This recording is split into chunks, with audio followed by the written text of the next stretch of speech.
Hello, and welcome to our storyboard outlining an IO campaign strategy to defeat ISIL. The Islamic State represents a threat to the world. While the threat of radicalized Islam has been present for decades, ISIL appears to be gaining traction as a result of a paradigm shift.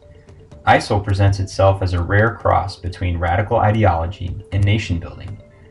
In order to fully understand how to defeat them, we must first have a grasp on our enemy. Unfortunately, ISIL is more than the black flag and men who have been led astray who are carrying it. ISIL is an ideology, and no bullets or bombs will be able to defeat an ideology. Well, this is where we come in. So typical planning for an IO campaign starts by identifying centers of gravity and subsequently identifying critical vulnerabilities that would lead to its collapse. We have identified three such vulnerabilities. The first is vulnerable populations. Specifically, we are speaking to the people in the immediate vicinity or within ISIL territory. These people have fallen prey to an exceedingly effective psychological operations plan employed by ISIL, that of ISIL being their benevolent provider. As a result, these people are left with a dichromatic choice: ISIL or death. The second center of gravity is their apocalyptic narrative. ISIL preaches a different message than other radical Islamic organizations. Specifically, they believe they are fighting an apocalyptic battle against the infidels. Unfortunately, our current kinetic operations against ISIL propagate this narrative and draw more members to its cause. Lastly, ISIL has an incredibly effective recruiting system.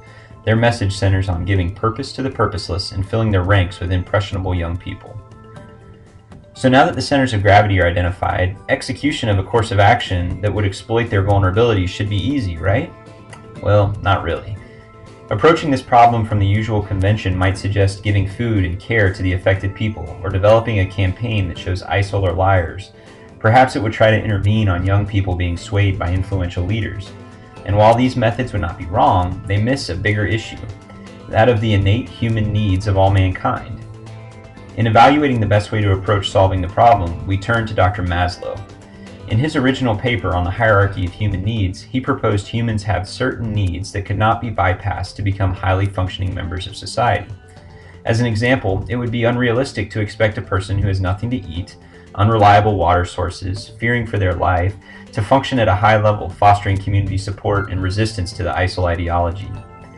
So while inconvenient and at times less dramatic, we cannot ignore the hierarchy of personal needs in crafting a strategy to overcome ISIL.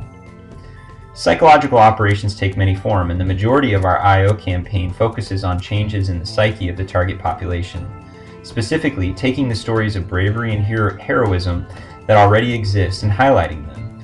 Core concepts to our strategy include changing the narrative from one that requires discounting the claims of ISIL, such as ISIL does not preach true Islam or ISIL are bad fighters, to a narrative that stands on its own, regardless of the presence of ISIL.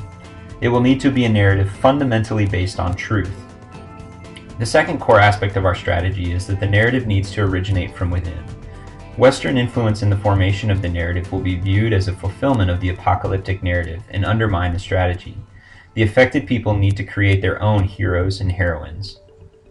So now that we've established this, let's talk about our actual strategy. So fundamental to Maslow's hierarchy is physiologic needs. We recommend dividing this into three separate facets. First is environmental. For a brief time as the process begins, Americans will need to provide tangible products, that being water, food, etc., to prop up the affected people. Importantly, these supplies need to be viewed as coming from local leaders or Eastern NGOs and not from the United States. So while the large USAID flag sends a strong signal, in this case, it fosters a subservient role in the people receiving the aid and paints a picture of Western intervention. Concurrent with this initial stabilization, we will help establish technical schools within refugee camps to teach displaced people tangible skills: water purification, irrigation, well digging, and logistics. This will be done through subject matter experts with local experts and military personnel as needed. Medical intervention will similarly develop as a two-phase strategy. We'll begin with provision of supplies and equipment and later evolve into a supportive force for local doctors and those who are already doing much of the work. Lastly, we will focus attention on funding and resources for schools. A well-educated populace is one of the strongest defenses available to counter the radical ideology. Through scholarships and assistance, we can support the established institutions for higher education already available within Iraq. Next, we will consider security. This can take many forms, but the basis of our strategy is an understanding that a sense of safety is based on the perception of safety rather than the reality of safety. As a result, we need to amplify the narrative of ISF and Peshmerga fighters, add production value to their operations with highly publicized and well-documented victories, allow the affected people to create heroes they can rally behind. And lastly come higher order needs, and this is one of the best parts about this strategy. While people vulnerable to radicalization in Western countries do not experience the same struggles in regards to physiologic and safety needs, they do struggle with belonging and esteem. We will attempt to provide a sense of belonging through the use of a #MyHome campaign. Through broad dissemination of recording devices in the forms of phone or small cameras, we'll encourage people to tell their stories.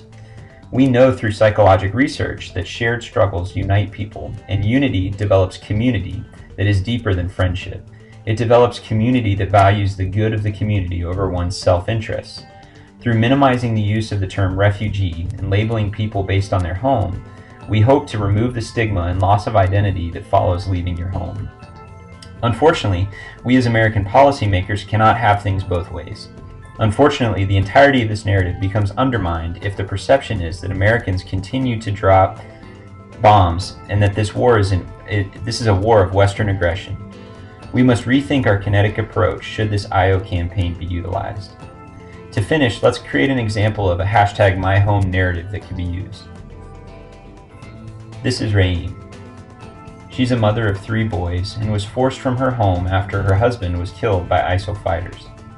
She is a teacher and loves her work. She hopes to shape young minds to believe that there is a better world possible, a peaceful world. Raim is an Iraqi. Her home is Mosul, and she is ready to go home.